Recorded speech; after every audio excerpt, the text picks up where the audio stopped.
Shalom teman-teman, seperti biasanya saya akan menyampaikan renungan pagi dan terlebih dahulu kita akan berdoa. Terima kasih Tuhan Yesus, pada pagi hari ini kami telah bangun tidur dengan baik Tuhan dan karena oleh anugerah-Mu Tuhan.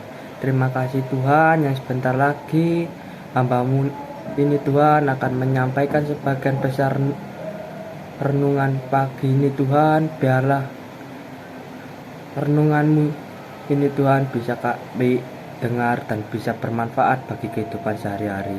Dalam nama Tuhan Yesus Kristus, haleluya, amin. Mari teman-teman kita akan buka Alkitab kita di surat Yohanes pasal ketiga ayat 1 sampai 7 yang berbunyi percakapan dengan Nikodemus. Ada seorang Farisi yang bernama Nikodemus, seorang pemimpin agama Yahudi.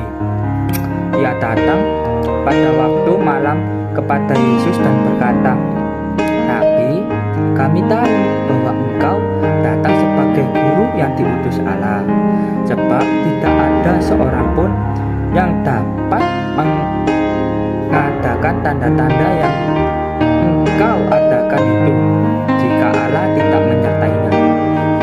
Yesus menjawabnya, katanya, "Aku berkata kepadamu, sesungguhnya jika seorang tidak dilahirkan kembali, ia tidak dapat melihat kerajaan Allah." Kata Nikodemus kepadanya, "Bagaimanakah mungkin seorang dilahirkan kalau ia sudah tua? Dapatkah ia kembali ke dalam rahim ibunya dan dilahirkan lagi?" Jawab Yesus, "Aku berkata kepadamu, sesungguhnya jika seorang tidak dilahirkan dari air dan roh, ia tidak dapat masuk ke dalam kerajaan Allah. Apa yang dilahirkan dari daging adalah daging, apa yang dilahirkan dari roh adalah roh. Janganlah engkau heran karena aku berkata kepadamu, kamu harus dilahirkan kembali." Sebelumnya, teman-teman, Nikodemus ini adalah seorang pemimpin agama yang pintar, tetapi yang dia pikirkan adalah hanya jasmani saja. Yang dimaksud oleh Tuhan Yesus dia tidak mengetahui. Yang dimaksud Tuhan Yesus itu ialah rohaninya, maksudnya ya kerohaniannya dia. Nah, Nikodemus berkata, "Bagaimana mungkin seorang dilahirkan kalau ia sudah tua?" Yang dimaksud dilahirkan kembali oleh Tuhan Yesus yang pasal ketiga, yaitu Yesus menjawab katanya, "Aku berkata kepadamu, sesungguhnya jika seorang tidak dilahirkan kembali, ia tidak dapat melihat kerajaan Allah." Yang dimaksud oleh Tuhan Yesus ini adalah hidup baru, hidup yang dimana kita meninggalkan hidup lama. Tetapi pemikirannya Nikodemus ialah, dapatkah ia masuk kembali ke dalam rahim ibunya dan dilahirkan lagi? Ini yang dipikir adalah hidup yang dalam jasmaninya. Tetapi Tuhan Yesus sudah menjawab kepada ayat ke-6, "Aku berkata kepadamu, sesungguhnya jika seorang tidak dilahirkan dari air dan roh, ia tidak dapat masuk ke dalam kerajaan Allah." Nah, ini tidak dapat dilahirkan dari air dan roh itu kita dibaptis, kita meninggalkan hidup yang lama dan hidup yang baru. Kita hidup baru dan juga meninggalkan hidup lama. Contoh kita hidup baru yaitu hidup bertekun dengan perintah Allah. Kita selalu rajin berdoa, selalu menjaga identitas kita sebagai Kristen, dan kita tidak mencelakai hati seseorang.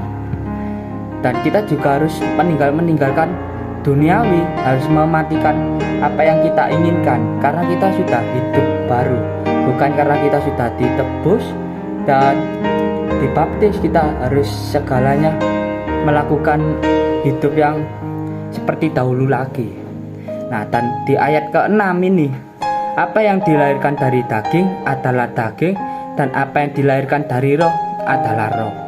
Yang dimaksud ini apa yang dilahirkan dari daging. Daging itu ialah yang dilahirkan oleh ibu, oleh dari rahim ibunya dia lahir dari bayi umur 1 tahun sampai dewasa itu dilahirkan oleh ibunya.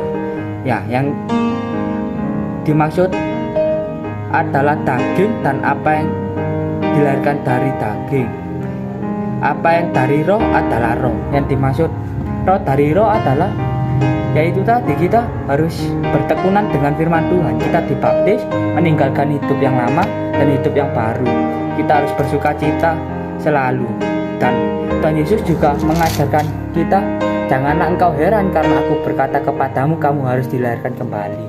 Berarti kesimpulannya yang saya berikan kepada teman-teman, kita ini semua harus bisa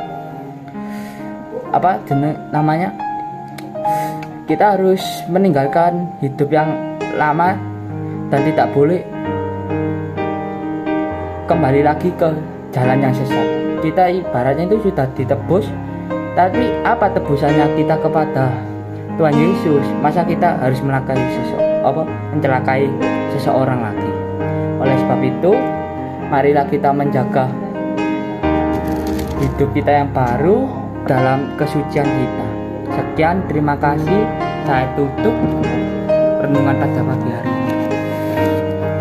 Terima kasih Tuhan, Engkau telah memberkati hamba-Mu untuk menyampaikan sebagian firman-Mu. Dan terima kasih Tuhan, sebentar lagi kami akan beraktivitas kembali. Sertai kami Tuhan, dalam nama Tuhan Yesus Kristus. Haleluya, amin.